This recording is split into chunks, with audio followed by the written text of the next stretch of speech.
पंचवटी आए, सूर्पणखा आई। सूर्पणखा को आप लोग जानते हैं कौन है? रावण की बहन है।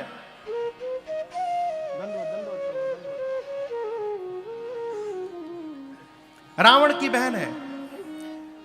इसके पास एक यूनिवर्सल पेन ड्राइव है।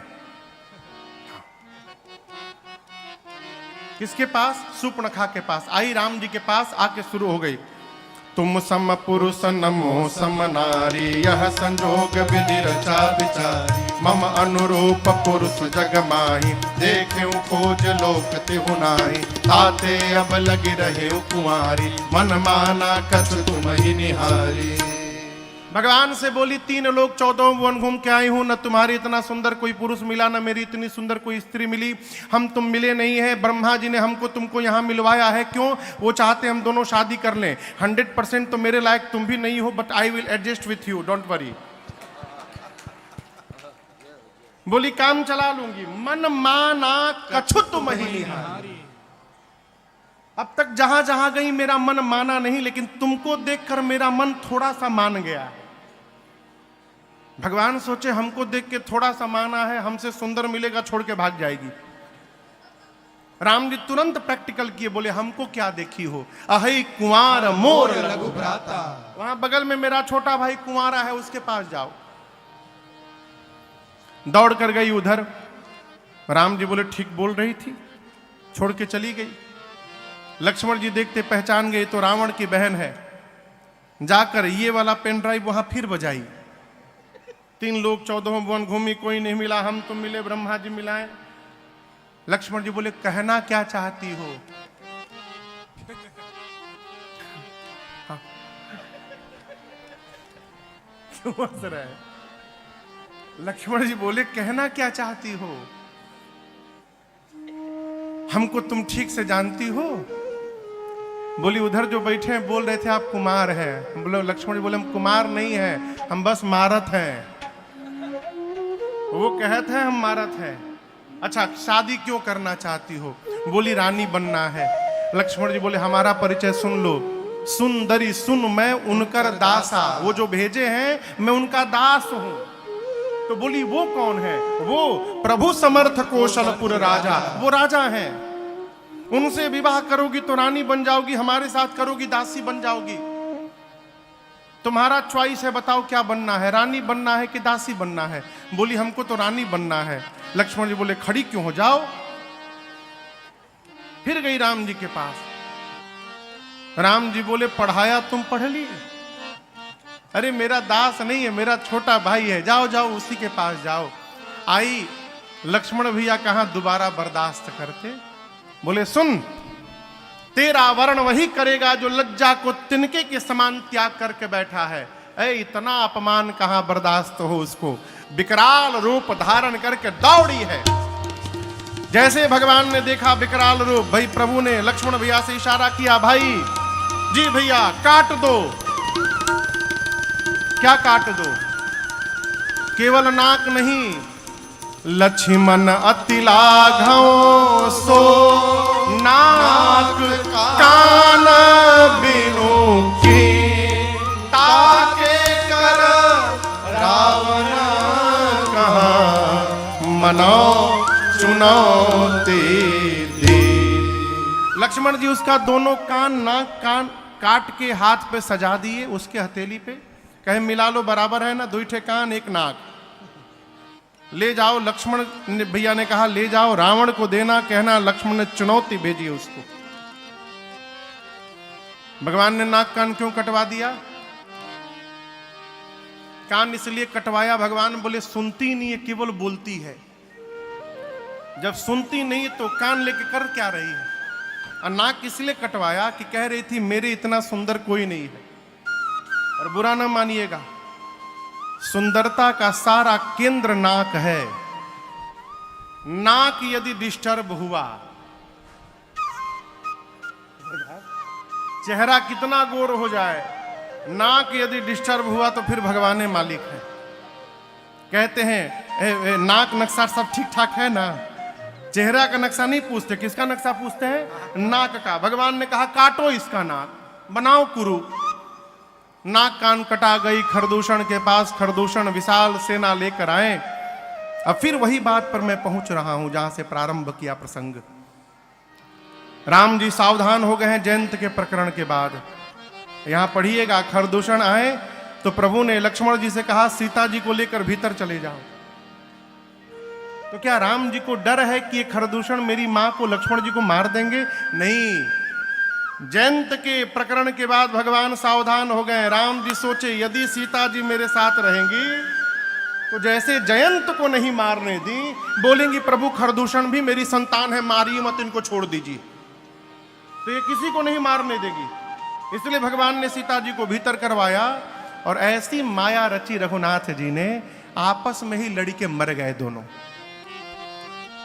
शूर्पणखा जाकर रावण पर चिल्लाई।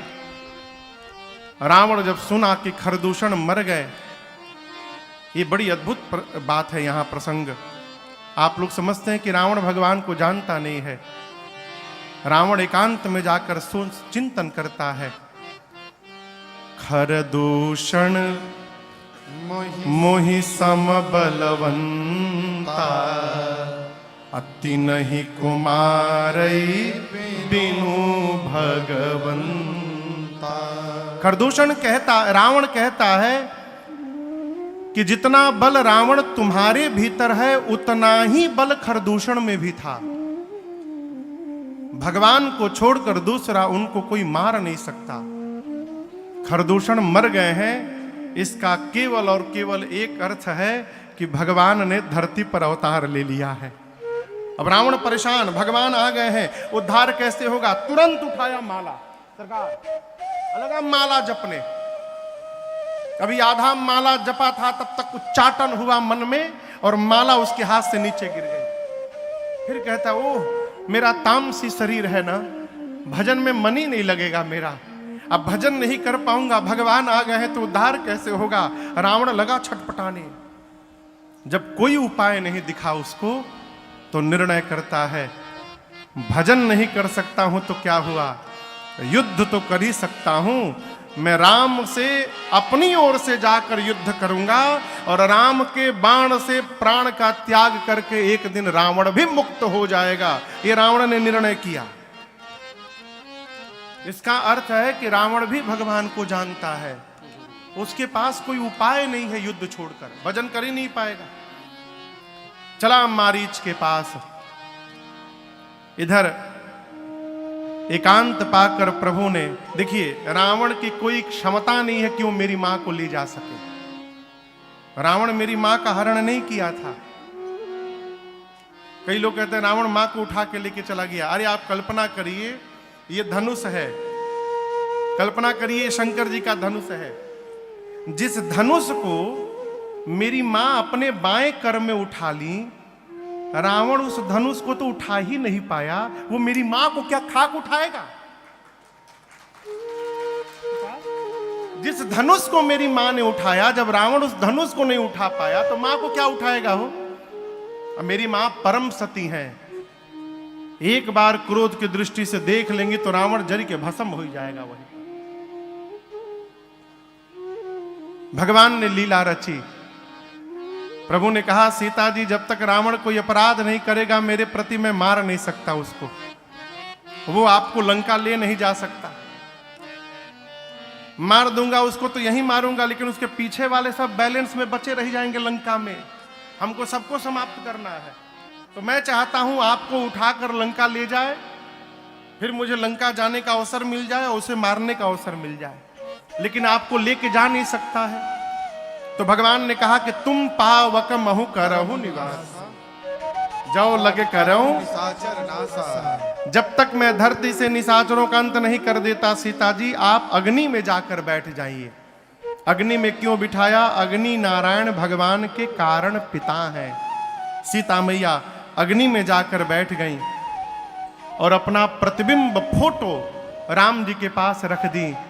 इस बात को राम जी और सीता जी को छोड़कर कोई नहीं जानता है कि अब ये नकली सीता जी हैं। यहां तक कि लक्ष्मण भैया भी नहीं जानते। लक्ष्मण हूं यह मरम न जाना, जो कछु चरित रचा भगवान।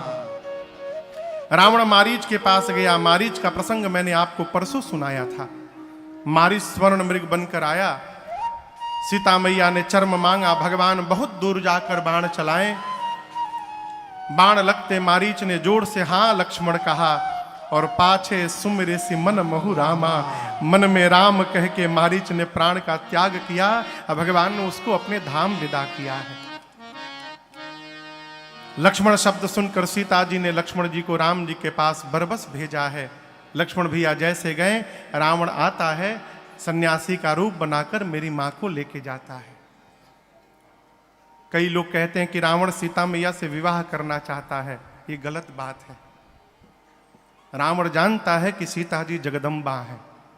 आप मानस पढ़िएगा, हरण करने से पहले रावण ने सीता मैया के चरणों में मानसिक प्रणाम किया।